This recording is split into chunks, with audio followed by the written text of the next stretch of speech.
మనల్ని వార్ జోన్లో పడేశారు. Be alert, protect your self. లైఫ్లో ఒక గోల్ అంటూ పెట్టుకోండి. కసితో పరిగెత్తండి.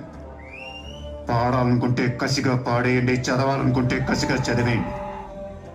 లైఫ్లో ఏ గోలు లేనోళ్ళు మాత్రం వీలైనంత త్వరగా చచ్చిపోండి. మీ వల్ల మాకు ఏ ఉపయోగం లేదు. గుర్తుపెట్టుకో, నీకంటే తోపేవాడు లేడు ఇక్కడ. నీకేదనిపిస్తే వచ్చి ఎవడి మాట వినొద్దు, మనిషి మాట అసలు వినొద్దు. నీ టార్గెట్ 10 miles అయితే aim for the 11th mile. కొడితే దిమ్మ తిరిగిపోవాలి.